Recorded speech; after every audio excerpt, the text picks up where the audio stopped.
Hello friends, welcome back to my YouTube channel. आज की इस वीडियो में हम डिस्कस करेंगे coronary artery disease. Coronary artery disease, जिसको इस्चेमिक हार्ट डिजीज भी कहते हैं, ये कई टाइप के होते हैं, जिसमें से हम आज की वीडियो में डिस्कस करेंगे एंजाइना के बारे में।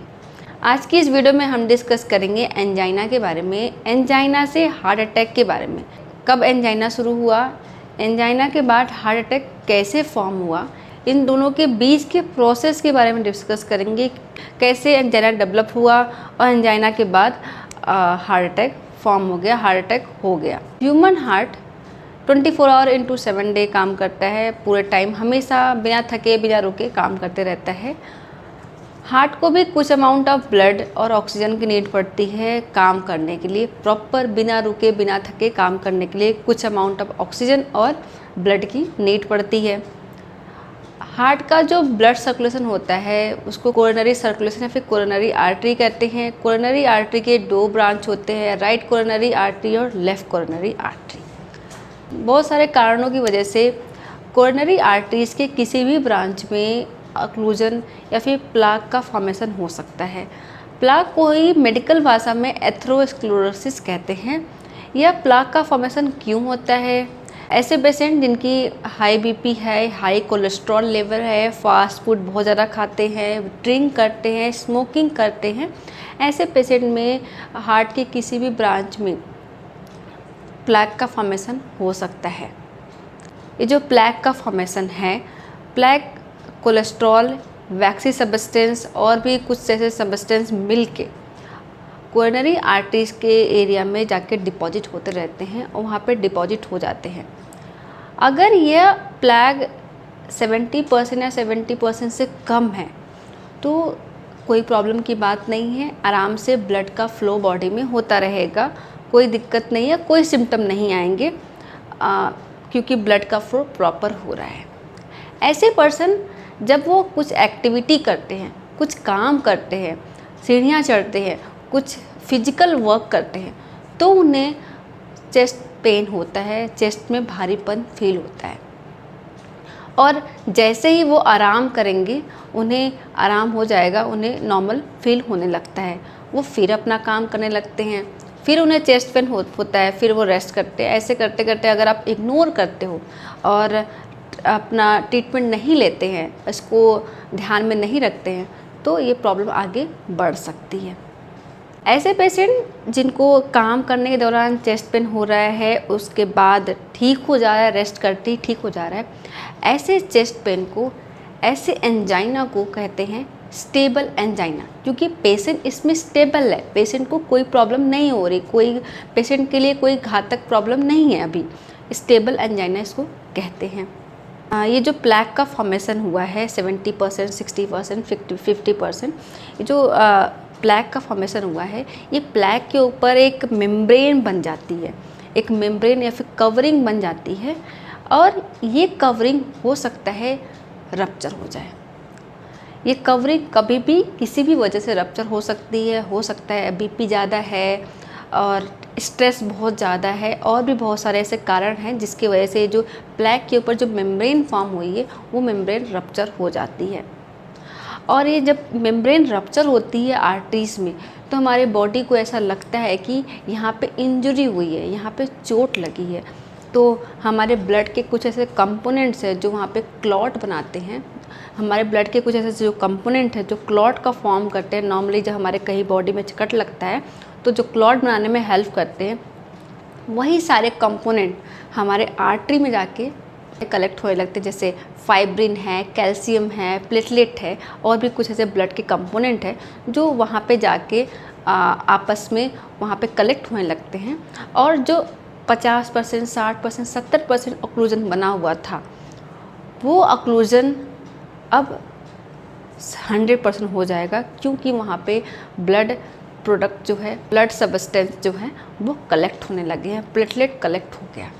जैसे ही वो 70% से 100% में कन्वर्ट हो जाएगा, आर्टरी पूरी ब्लॉक हो जाती है।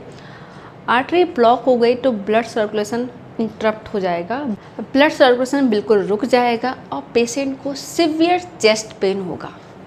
और ये चेस्ट पेन रेडिएट करता है जॉ में, कंधे पे, शोल्डर पे, हाथों में, इस एरिया में रेडिएट करता है। पर्सन को वॉमिटिंग होगा, नौजिया होगा और चक्कर आएंगे, हो सकता है पर्सन बेहोश भी हो जाए। इसी को कहते हैं हार्ट अटैक। एंजाइना फॉर्म हुआ था, एंजाइना के बाद आपने ध्यान नहीं दिया, उसको इग्नोर किया, उस चेस्ट पेन को इग्नोर किया और ये चेस्ट पेन हार्ट अटैक का रूप ले लिया। आपको वार्न किया गया था, कई बार आपको वार्न किया गया था चेस्ट पेन के थ्रू कि आपको कुछ प्रॉब्लम है, आप ट्रीटमेंट ले लीजिए, बट ये ट्रीटमेंट नहीं लिया गया और ये हार्ट अटैक का रूप ले लिया। हार्ट अटैक पेशेंट के लिए जानलेवा हो सकता है। जैसे ही पता चला कि पेशेंट में हार्ट अटैक आया हुआ है तो आप नज़दीकी हॉस्पिटल में अगर आप टाइम से पहुंच जाते हैं, 1 से 2 घंटे के अंदर अगर आप हॉस्पिटल पहुंच जाते हैं तो जो आपके अंदर जो थ्रॉम्बस बना हुआ है उस थ्रॉम्बस को डिज़ोल्व करने के लिए मेडिसिन दी जाती है। उस थ्रॉम्बस को डिज़ोल्व किया जाता है, क्योंकि अगर लेट किया गया तो वो थ्रॉम्बस, जैसे आपका प्लेक फिक्स हो गया है, हार्ड हो गया है, वैसे ही थ्रॉम्बस भी हार्ड हो जाएगा। फिर हो सकता है पेशेंट के हार्ट के जो कंडीशन है, हार्ट का फंक्शन है, वो कॉम्प्रोमाइज़ हो जाए और पेशेंट की डेथ हो जाए। इसलिए जैसे ही आप हॉस्पिटल जाते हैं, जो वो थ्रॉम्बस बना हुआ है उस थ्रॉम्बस को डिज़ोल्व करने के लिए इंजेक्शन दी जाती है, मेडिसिन दी जाती है, जिसको कहते हैं थ्रॉम्बस को थ्रॉम्बोलाइज किया जा रहा है। इसमें बहुत सारे ऐसे इंजेक्शन्स आते हैं जिसमें स्ट्रेप्टोकाइनेज, यूरोकाइनेज और भी बहुत सारे इंजेक्शन्स हैं वो दिए जाते हैं। हार्ट अटैक के बाद शुरू के जो 1 से 2 घंटे होते हैं वो काफ़ी क्रूशियल होते हैं, क्योंकि अगर उस टाइम पे, उस दौरान आपको थ्रॉम्बोलाइज किए जाने वाली मेडिसिन आपको दे दी गई, एंटी थ्रॉम्बोटिक मेडिसिन दे दी गई, तो वो थ्रॉम्बस डिजॉल्व हो जाएगा। अदरवाइज वो थ्रॉम्बस हार्ड एंड फिक्स हो जाता है और हार्ट का फंक्शन कॉम्प्रोमाइज़ हो जाएगा और मे भी हो सकता है पेशेंट की डेथ हो जाए। इसलिए हार्ट अटैक के बाद जल्द से जल्द हॉस्पिटल पहुंचना बहुत ज़रूरी है। ऐसे कंडीशन में अगर आप स्पेशलाइज्ड या फिर इस कार्डियक हॉस्पिटल में अगर पहुंच जाते हैं तो वहाँ पे आपकी एंजियोग्राफी की जाती है। एंजियोग्राफी अगर ज़रूरत है तो एंजियोप्लास्टी भी की जाती है और उसके बाद आप परहेज़ के साथ अपनी लाइफ जी सकते हैं। इसके साथ ही आपको कुछ मेडिसिन स्टार्ट की जाती है।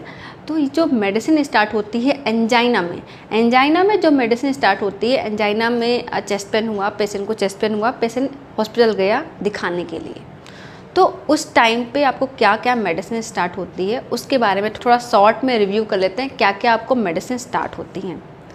ऐसे पेशेंट जिनको एंजाइना है, चेस्ट पेन हो रहा है, तो उनका फर्स्ट लाइन जो ड्रग दिया जाता है वो वेसल्स डायलेटर। ऑलरेडी 70%, 50%, 60% ब्लॉक है, तो उस एरिया को डायलेट कर दिया जाए कि ब्लड आराम से फ्लो हो सके, ब्लड आराम से फिल हो सके। तो उसमें फर्स्ट लाइन जो ड्रग आती है वो नाइट्रेट्स होती है। नाइट्रेट्स भी 2 तरह के होते हैं, शॉर्ट एक्टिंग ड्रग और लॉन्ग एक्टिंग ड्रग।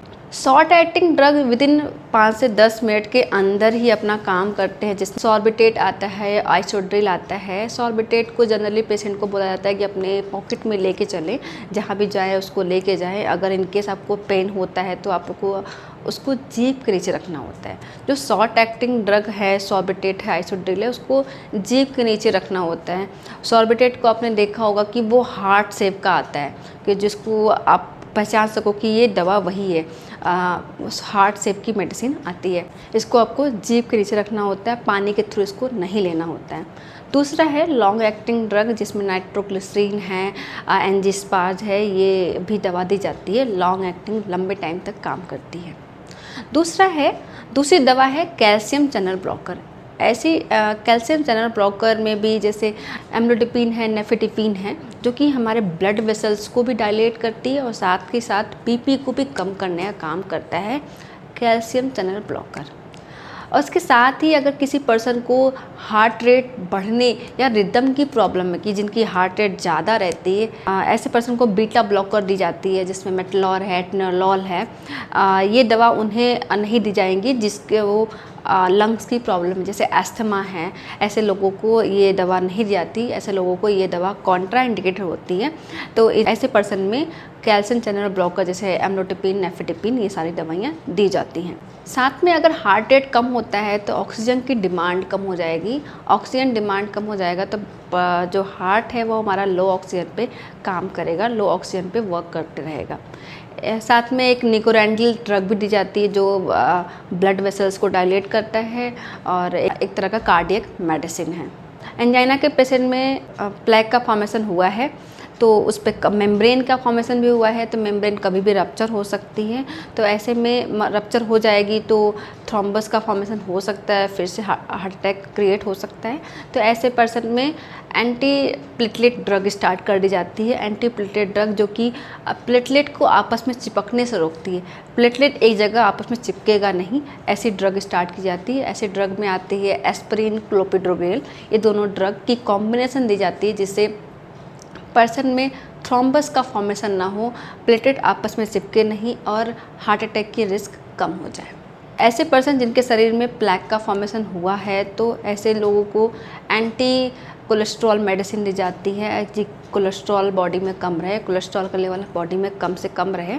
तो एंटी कोलेस्ट्रॉल मेडिसिन में जैसे रोजुवास्टैटिन है, एटोरवास्टैटिन है और भी बहुत सारे ड्रग आते हैं जो कि कोलेस्ट्रॉल लेवल को बॉडी में मैनेज करते हैं, कम करने का काम करते हैं। कुछ अदर एंजाइनल ड्रग हैं जैसे ट्राइमेटाजिडीन और रेनालाजीन, ये सारी ड्रग भी हैं जो साथ में एज ए कॉम्बिनेशन ड्रग दी जाती हैं कि पेशेंट के हार्ट जो है यूज टू हो जाए कि लो ऑक्सीजन पे काम करे, लो ब्लड अमाउंट पे यूज टू हो जाए, एज ए कॉम्बिनेशन ड्रग की तरह यूज़ करते हैं ट्राइमेटाजिडीन और रेनालाजीन को। साथ में कुछ लाइफस्टाइल एजुकेशन भी पेशेंट को दी जाती है कि ऐसे पेशेंट जिनको एंजाइना की प्रॉब्लम है उन्हें बोला जाता है कि आप अगर स्मोकिंग करते हैं, ड्रिंक करते हैं तो स्मोकिंग और ड्रिंक को बिल्कुल भी ना करें, बिल्कुल भी इसको अवॉइड करें या फिर बिल्कुल ना करें। और ऐसे पेशेंट की अगर बीपी बढ़ी हुई है तो उन्हें बीपी को कम करने की दवाएं दी जाती है, जैसे उसमें एसी इन्हिबिटर में आती है टेलमिसार्टन, एनालाप्रेल, लोसार्टन, ये सारी दवाइयाँ आती हैं जो कि बीपी को कम करने का काम करती हैं।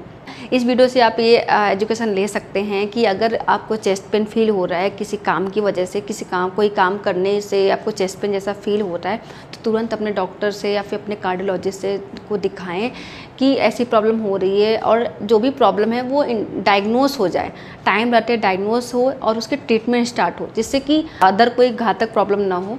उसको बचाव करने के लिए ये वीडियो है, आपकी जागरूकता के लिए वीडियो है कि आप जागरूक हो सके कि बहुत ज़्यादा हार्ट अटैक की प्रॉब्लम देखने को मिल रही है। ये वीडियो केवल आपके लिए जागरूकता के लिए है कि ये प्रॉब्लम है तो इसमें ये मेडिसिन स्टार्ट होती है, ये मेडिसिन आपको चलती है तो क्यों चलती है, इसके लिए आई होप ये वीडियो आपको अच्छा लगा होगा, आपके लाभकारी होगा, आपको काफ़ी हेल्प करेगा। ऐसी और जानकारी के लिए मेरे चैनल को सब्सक्राइब करें। Okay, thank you.